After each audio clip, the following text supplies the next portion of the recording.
चलिए जी शुरू करते हैं आज कारो 2020 का रिवीजन। सबसे पहली बात तो कुछ बता दूं मैं आपको, ये पीडीएफ मैंने डाउनलोड की है ICI.org से, आप वहां से जाके डाउनलोड कर सकते हैं।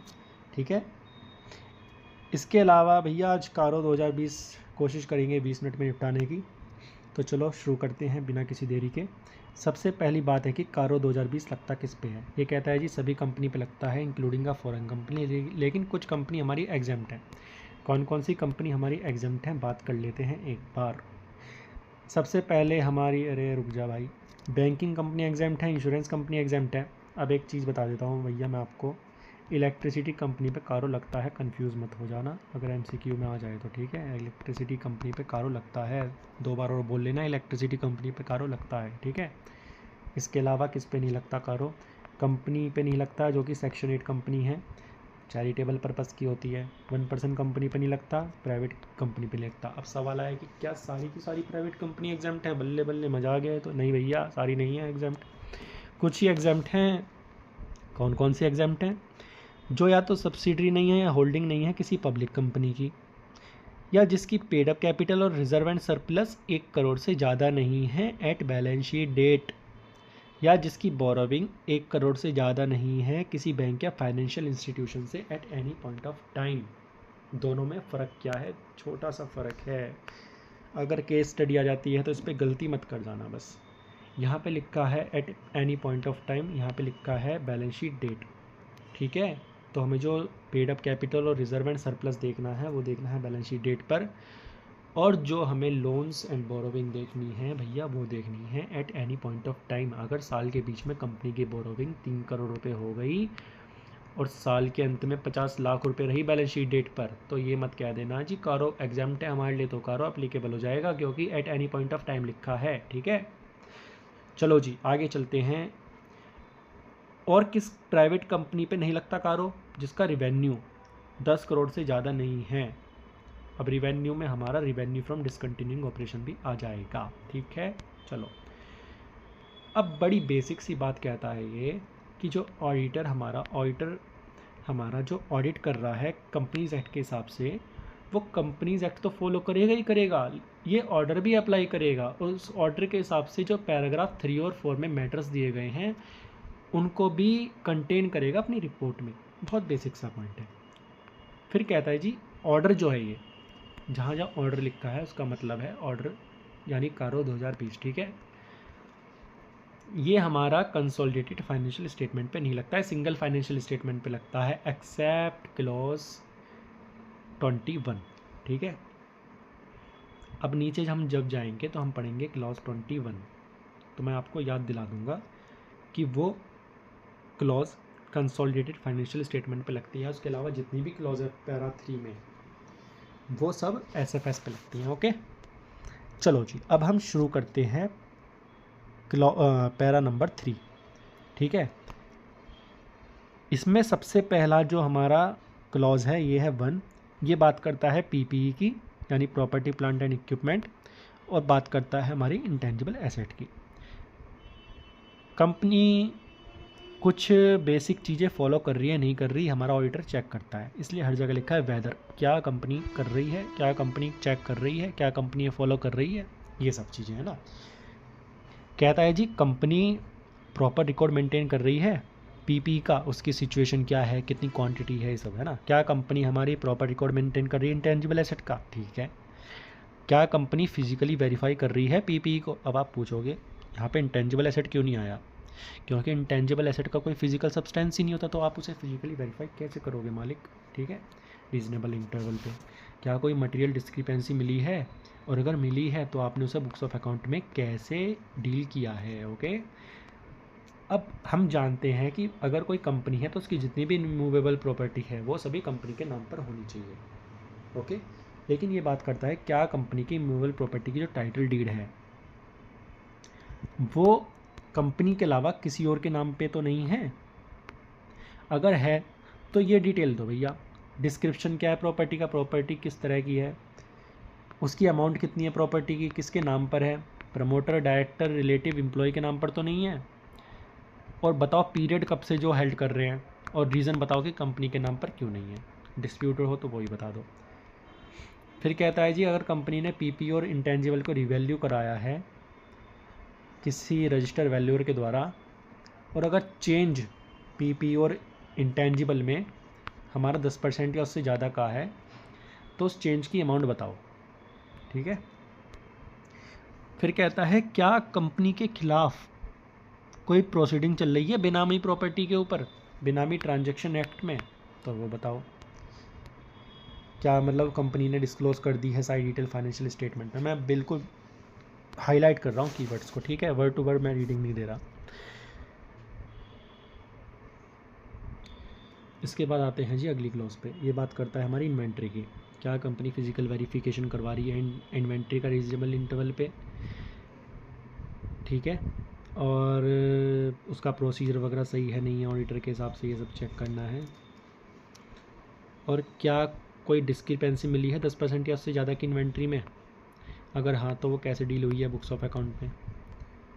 अगर कंपनी को कोई वर्किंग कैपिटल लिमिट सैंक्शन हुई है 5 करोड़ से ऊपर की किसी बैंक या फाइनेंशियल इंस्टीट्यूशन के द्वारा on the basis of security of current asset, यानी आपने इन्वेंट्री गिरवी रखवा कर वर्किंग कैपिटल लिमिट ले ली है, तो हमें ये देखना है ऑडिटर को कि जो क्वार्टरली रिटर्न या स्टेटमेंट होता है, जो स्टॉक स्टेटमेंट वगैरह होते हैं जो कंपनी फाइल करती है बैंक के साथ, वो इन एग्रीमेंट यानी मैच करते हैं, बुक्स ऑफ अकाउंट से नहीं करते। अब मान लो आपकी इन्वेंट्री तो दिख रही है बुक्स ऑफ अकाउंट में 10 करोड़ की, आपने वर्किंग कैपिटल लिमिट लेने के लिए स्टेटमेंट दे दी बैंक को 15 करोड़ की, तो ये गलत नहीं है। इसके बाद हमारी आती है जी अगली क्लॉज। ये कहता है क्या कंपनी ने कोई investment guarantee security loans and advance दिया है अपनी फर्म कंपनी एलएलपी वगैरह को, ठीक है। क्या कंपनी ने लोन प्रोवाइड किया है और गारंटी दी है, सिक्योरिटी दी है किसी और एंटिटी को। अगर कोई कंपनी ऐसी है जिसका प्रिंसिपल बिजनेस ही लोन देना है तो ये इस पर एप्लीकेबल नहीं होगी वाली क्लॉज, ठीक है। अगर हाँ, अगर दिया है उसने लोन गारंटी सिक्योरिटी तो बताओ एग्रीगेट अमाउंट और balance outstanding at balance sheet date. उस लोन एडवांस गारंटी सिक्योरिटी का बैलेंस बताओ जो कि हमने जॉइंट वेंचर सब्सिडरी और एसोसिएट को दे रखी है। कौन कौन? Subsidiary, joint venture, associate. और बताना है इनके अलावा जिसे दे रखी है उसकी एग्रीगेट अमाउंट बतानी है और आउटस्टैंडिंग बैलेंस बताना है। क्या कंपनी ने जो इन्वेस्टमेंट दे रखा है, गारंटी सिक्योरिटी दे रखी है, उसकी जो टर्म्स एंड कंडीशन हैं वो कंपनी के हितों के खिलाफ तो नहीं है। और क्या प्रिंसिपल और इंटरेस्ट का जो रीपेमेंट शेड्यूल है वो कंपनी ने दे दिया है, और क्या आपकी पेमेंट रेगुलर है नहीं है। अगर हमारा कोई अमाउंट ओवर ड्यू है जो हमें मिलना बाकी है फॉर मोर देन 90 डेज, तो क्या कंपनी ने रीजनेबल स्टेप्स ले लिए हैं उस प्रिंसिपल और इंटरेस्ट की रिकवरी के।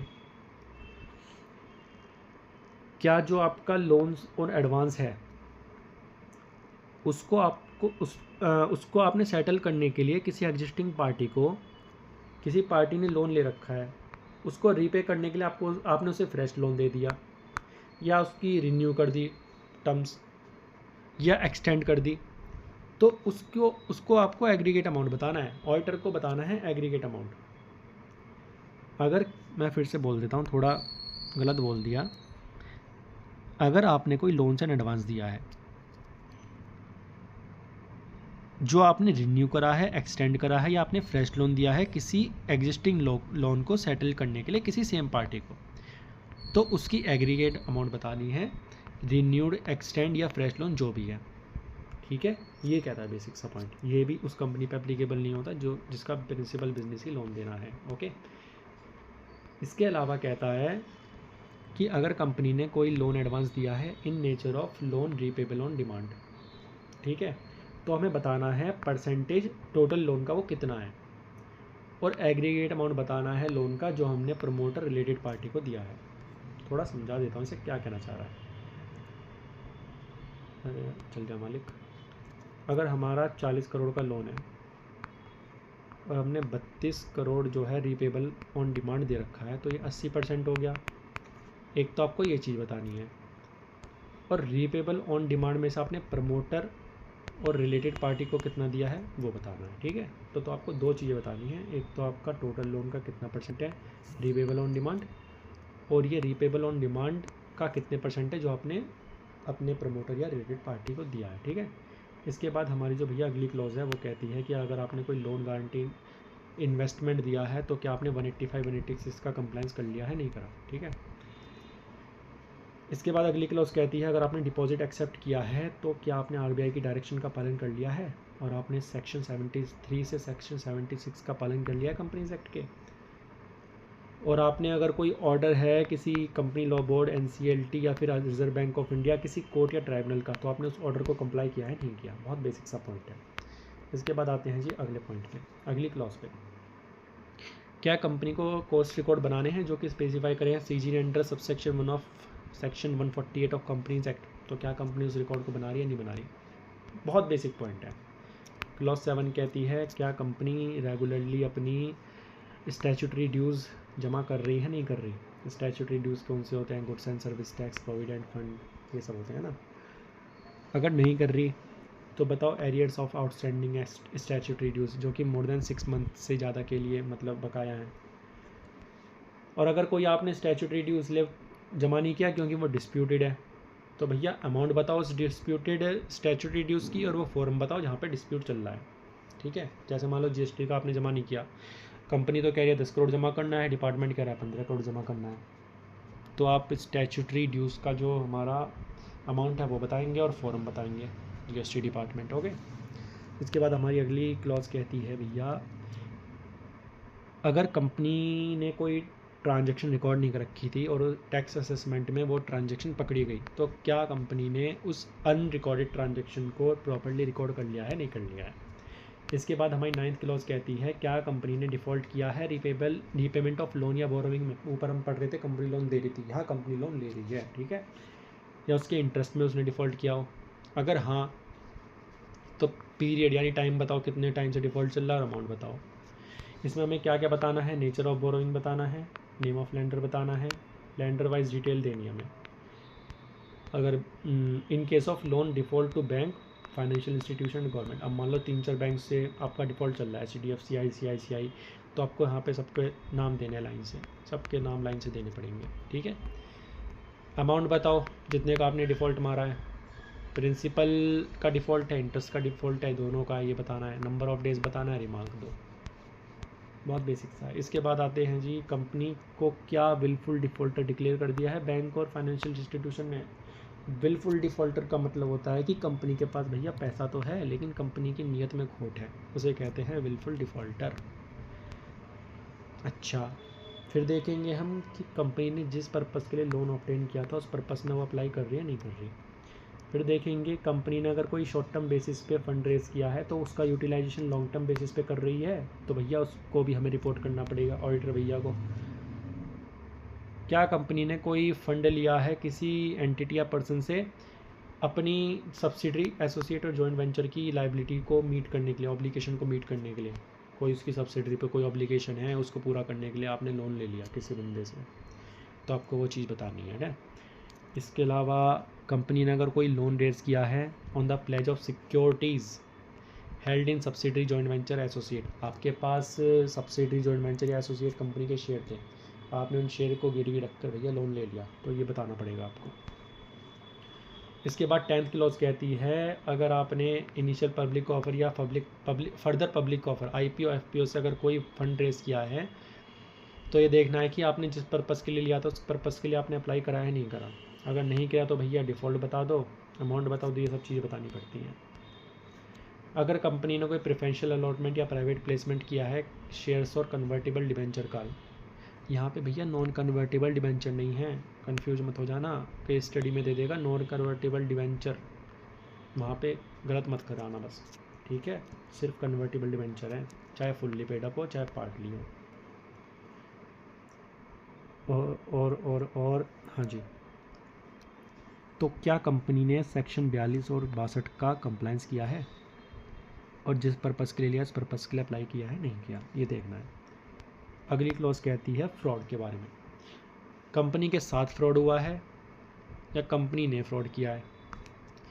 कंपनी के साथ फ्रॉड हुआ है या कंपनी ने फ्रॉड किया है, ठीक है। तो भैया नेचर एंड अमाउंट बता दो उस फ्रॉड का। और अगर फ्रॉड होता है तो आप जानते हैं सेक्शन 143 सब सेक्शन 12 में उसकी रिपोर्टिंग करनी पड़ती है। क्या ऑडिटर ने उसकी रिपोर्टिंग कर दी है फॉर्म ADT 4 में CG को। इसके बाद कहता है क्या ऑडिटर हमारा विसल ब्लोअर कंप्लेन को कंसीडर कर रहा है, नहीं कर रहा। इसके बाद आते हैं जी 12th पॉइंट पे, निधि कंपनी। निधि कंपनी को हमारा नेट ऑन फंड और डिपॉजिट का रेशो मेंटेन करना पड़ता है 1:20 का। और निधि कंपनी क्या अनइनकम्बर्ड टर्म डिपॉजिट 10% मेंटेन कर रही है, नहीं कर रही। अनइनकम्बर्ड का मतलब जो कि फ्री फ्रॉम चार्ज होते हैं। क्या कंपनी ने डिफ़ॉल्ट किया है payment of interest on deposit या फिर उसके इंटरेस्ट पे, मतलब डिपॉजिट की पेमेंट पर उसके इंटरेस्ट पे। तो अगर किया है तो भैया वो बता दो आप कब से डिफ़ॉल्ट चल रहा है और अमाउंट बता दो, ये सब चीज़ें। इसके बाद हमारे अगली क्लॉज आती है, ये कहती है अगर आपने कोई रिलेटेड पार्टी ट्रांजैक्शन में एंटर किया है तो भैया आपने सेक्शन 177 और 188 का कंप्लायंस किया है, नहीं किया, ठीक है। इसके बाद अगली क्लॉज कहती है अगर आपका इंटरनल ऑडिट सिस्टम है कंपनी का तो भैया मैच करता है साइज़ और नेचर ऑफ बिजनेस से। अब आपकी कंपनी तो बहुत बड़ी है रिलायंस, और आपका इंटरनल कंट्रोल सिस्टम बहुत वीक है, तो ये चीज़ ऑडिटर बताएगा कारो रिपोर्ट में, है ना। और क्या ऑडिटर हमारा इंटरनल ऑडिटर की रिपोर्ट को कंसीडर कर रहा है, नहीं कर रहा। इसके बाद अगली क्लॉज जो कहती है क्या कंपनी ने कोई नॉन कैश ट्रांजैक्शन एंटर की है किसी डायरेक्टर या पर्सन कनेक्टेड विद डायरेक्टर के साथ। अगर की है तो सेक्शन 192 का कंप्लायंस हुआ है, नहीं हुआ। इसके बाद अगली क्लॉज कहती है क्या कोई कंपनी रिक्वायर्ड है RBI में रजिस्ट्रेशन लेने के लिए, और क्या रजिस्ट्रेशन ले लिया गया है। दूसरा पॉइंट कहता है इसका क्या कंपनी NBFC या फिर हाउसिंग फाइनेंस एक्टिविटी कर रही है बिना सर्टिफिकेट ऑफ रजिस्ट्रेशन के। क्या कंपनी एक कोर इन्वेस्टमेंट कंपनी है, अगर हाँ तो फुलफिल कर रही है क्राइटेरिया CIC का, और अगर एग्जाम्प्ट है तो वो एग्जाम्प्ट है ही है। CIC क्या होती है अभी बता देते हैं आपको। CIC वो होती है भैया जो एक तो NBFC होती है, कम से कम 100 करोड़ की उसकी हमारी नेट एसेट होएगी, और नेट एसेट का 90% उसका इन्वेस्टमेंट में लग रहा होगा। अगर ये सब कंडीशन पूरी हो रही हैं तीनों की तीनों, ठीक है, तो वो CIC मान ली जाएगी। तो यहाँ पे जो एग्जेम्प्टेड वर्ड लिखा है तो ये एग्जेम्प्टेड इसलिए लिखा है कि मान लो कोई कंपनी की नेट एसेट ही 90 करोड़ है तो वो एग्जेम्प्ट है, इसलिए लिखा है एग्जेम्प्टेड, है ना। इसके बाद कहता है कि अगर किसी ग्रुप में CIC एक या एक से ज़्यादा हैं तो नंबर ऑफ़ CIC बताओ। अगली क्लॉज कहती है कि अगर कंपनी ने कैश लॉस इनकर्ड किए हैं फाइनेंशियल ईयर में, उससे प्रीसीडिंग फाइनेंशियल ईयर में, तो अमाउंट बताओ। अगली क्लॉज कहती है कि अगर स्टैट्यूटरी ऑडिटर आ रहा है और कोई पुराना ऑडिटर जा रहा है तो भैया जो आने वाला ऑडिटर है वो जाने वाले ऑडिटर के दुखों को सुन लेगा, उसके इशू क्या थे, उसके ऑब्जेक्शन, उसके कंसर्न क्या थे, ठीक है। इसके अलावा अगला पॉइंट कहता है, अरे भैया कट क्यों गया, ये कहता है जी थोड़ा बड़ा पॉइंट है, क्या ऑडिटर का ये ओपिनियन है कि कोई भी अनसर्टिनिटी एग्जिस्ट नहीं करती ऑडिटर रिपोर्ट डेट पर कि कंपनी अपनी लायबिलिटी को पे नहीं करेगी 1 साल में जो फॉल कर रही है। यानी बहुत सिंपल लैंग्वेज में बताऊं तो ये कहना चाहता है कि ऑडिटर ये ओपिनियन दे रहा है कि जो कंपनी की लायबिलिटी है बैलेंस शीट डेट पर वो 1 साल के अंदर अंदर कंपनी सब पे कर देगी। कंपनी इस चीज़ की मतलब ओपिनियन दे रहा है अपनी ऑडिट रिपोर्ट में कि जो कंपनी की लायबिलिटी 1 साल के अंदर अंदर फॉल कर रही है बैलेंस शीट डेट से, वो कंपनी सब पे कर देगी, इसमें ऑडिटर को कोई संदेह नहीं है। और ऑडिटर को ये मतलब जानकारी पता कैसे लग रही है, वो ओपिनियन दे किस बेस पे रहा है, तो ये कहता है जी फाइनेंशियल रेशो के बेस पे। एजिंग का मतलब होता है जो डायरेक्टर वगैरह होते हैं उनकी एजिंग, डायरेक्टर कौन से 3 साल में फॉल कर रहे हैं, कौन से 6 महीने में फॉल कर रहे हैं, कौन से 1 साल में फॉल कर रहे हैं, उसे कहते हैं एजिंग। इसके अलावा expected date of realisation of financial asset की रियलाइजेशन की डेट क्या एक्सपेक्टेड, उसको ध्यान में रखते हुए, पेमेंट ऑफ फाइनेंशियल लायबिलिटी को ध्यान में रखते हुए, बोर्ड ऑफ डायरेक्टर और मैनेजमेंट के प्लान को ध्यान में रखते हुए, ऑडिटर की नॉलेज क्या उस बारे में, तो उस बेस पे अपना ऑडिटर जो बंदा है वो ओपिनियन देगा, है ना। इसके अलावा अगली क्लॉज पे आते हैं, वो कहता है हाँ जी, अगली क्लॉज कहती है, ये बेसिकली CSR के बारे में बात करती है, कॉर्पोरेट सोशल रिस्पॉन्सिबिलिटी के।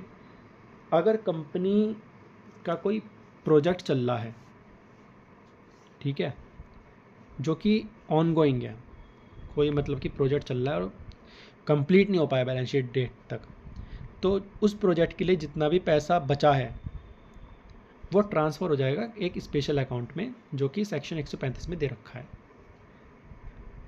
और अगर कोई ऑनगोइंग प्रोजेक्ट पे नहीं चल रहा, मतलब काम किसी ऑनगोइंग प्रोजेक्ट के अलावा आप CSR एक्टिविटी कर रहे हैं, तो जो अनस्पेंड अमाउंट है वो आपको शेड्यूल 7 में हमारी कई सारे फंड दे रखे हैं, उसमें 6 महीने के अंदर अंदर आपको जमा करना है फाइनेंशियल ईयर ख़त्म होने के।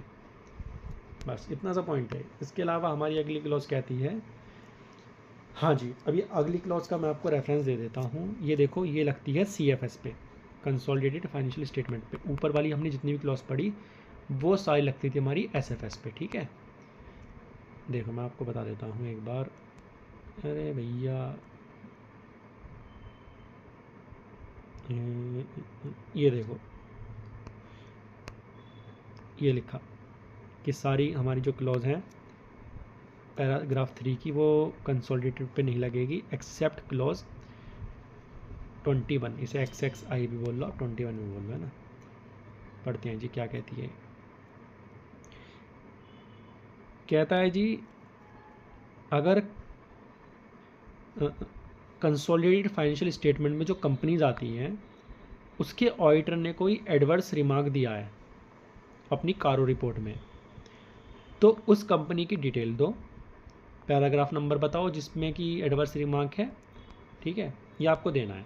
हम मान लो कोई होल्डिंग कंपनी है, इसकी सब्सिडरी है, सब्सिडरी के हमारे ऑडिटर भैया ने कोई एडवर्स रिमार्क दे दिया कारो रिपोर्ट में अपनी, तो होल्डिंग कंपनी क्या बताएगी, तो बताएगी कंपनी का नाम, एक बताएगी कौन से पैराग्राफ में आपने मतलब एडवर्स रिमार्क दिया है, ठीक है।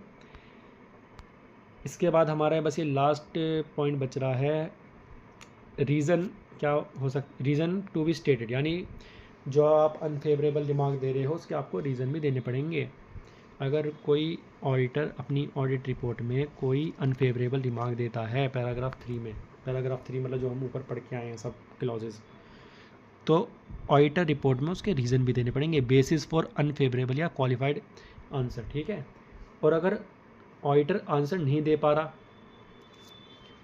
किसी मैटर पे, तो उसके रिपोर्ट में उसे ये भी बताना पड़ेगा कि मैं ओपिनियन नहीं दे पा रहा और उसका कारण क्या है, कि मेरे लिए क्यों पॉसिबल नहीं है ओपिनियन दे पा रहा। यानी अगर auditor unable to express any opinion, तो वो ऑडिटर रिपोर्ट में इंडिकेट करेगा फैक्ट कि वो मतलब नहीं दे पा रहा ओपिनियन और उसके रीज़न क्या है, क्यों किन कारणों से नहीं दे पा रहा। अब ये पूरा का पूरा आपका हो गया कारो 2020 ख़त्म, ठीक है। Thank you.